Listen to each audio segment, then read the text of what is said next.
Hey guys, so this is my first video of Hillary 2016 and I would like to document LGBT life across the university in terms of society, what's out there for LGBT people and kind of events beyond just university events, but what there is for LGBT people in Oxford.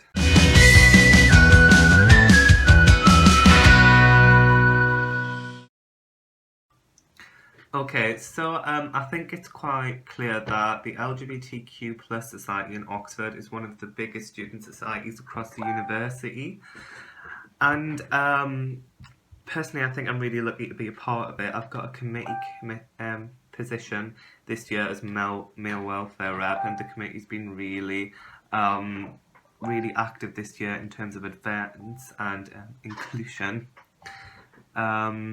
At the moment, we're not sponsored by any companies, but through having a good treasurer and having really popular events this last term and this term so far, we've been able to build up some financial support for us so that we can host a wide range of events such as welfare brunches, pizza nights for all the secret sort of groups, which I'll get onto later in the video. So first off, the main event of the LGBT Society is the weekly drinks, which take place on a Tuesday night every single week of term, and they switch between colleges every week, which is kind of a nice thing to go to a different college, get to see around other colleges, and also I think when it goes to a different college, more people from that college come, you get a different cohort every week, even though you've got the people who go regularly. So it's nice to get to know as many people around Oxford as possible.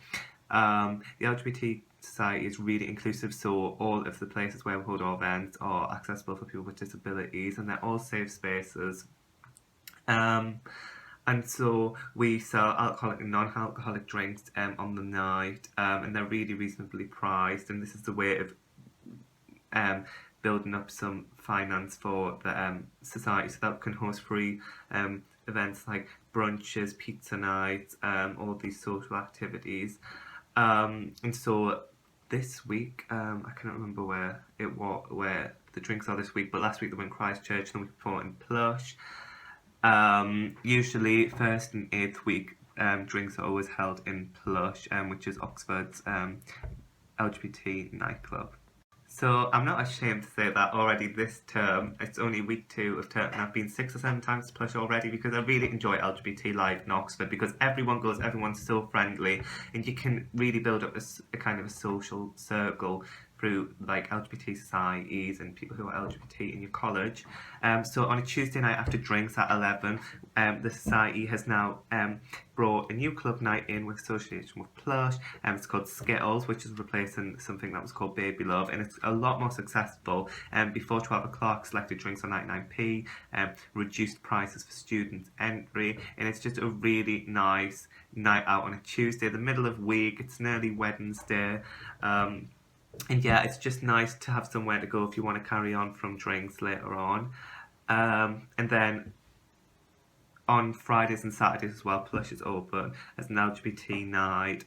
Fridays more likely to be students because it's £1.50 for 7 different kinds of drinks like K2s, a single vodka and stuff like that. So it's really reasonable and it's really good fun. The music's really good and yeah, I really enjoy it. As well as this, next week we've got I think it's 4th week actually, we're going on a night out with Cambridge LGBT Society in London. So see, there's even more scope to branch out, and LGBT life in Oxford is really just about getting to know people who are more like you because Oxford is so liberal in that sense. But by no means, I don't want to kind of portray this idea that LGBT life is just associated with alcohol, excessive partying, because it's not. We've got other events as well. We do welfare brunches as the welfare rep. Molly, who's the female welfare officer, and I do welfare brunches twice a term or something. You can come along. They're usually on a Sunday. Just a really relaxed environment if you need to speak to the welfare officers or if you just want to have some croissants or some tea and coffee. So that's really nice. And yeah, so we're part of the committee, which is made up of students. We'll have welfare reps, disabilities reps, BIPAN reps, trans reps, and and obviously the president, the treasurer, the social sir, and we all have different roles within running the society. So for example, we've got the trans reps. They host a weekly event, Trans Welfare, which is a safe space in Wadham, so they can all get together. We've got the asexual rep, who often hosts movie nights and pizza nights, and the Bipan rep also does that. And all of these different groups have got secret Facebook groups, so they can all interact with each other on there as well, which is really positive. Also, we have a website full of information which is full of welfare things about coming out, sexual health, and that's really advantageous for LGBT students who are not really exposed to LGBT life, and so they can do that through the website. And obviously, individual colleges, well, most colleges also have an LGBTQ plus rep, and so they organise events within college, like Somerville does Equalities Week, and I know like places like Magdalen have like often have events before drinks on Tuesday, so they can all go together and really feel integrated into the society, which is really nice as well. As well as this as an ALZU LGBT rep, and they work on the LGBT ALZU campaign, and you can find out more about that online, about what they do university-wide for LGBT students, often related to welfare and inclusivity. And as well as that, a lot of colleges are working to make LGBTQ students feel a lot more involved and inclusive, in terms of Somerville's just rewritten its constitution so that it's gender neutral, and that is a really big step as well. And also other colleges have gender neutral facilities such as Wadham toilets and things, and I think this is really progressive in terms of LGBT life in Oxford, and it makes us as students feel really included. And I don't think I would have felt so included at any other university, because I think at Oxford the proportion maybe is a bit higher than at any other university.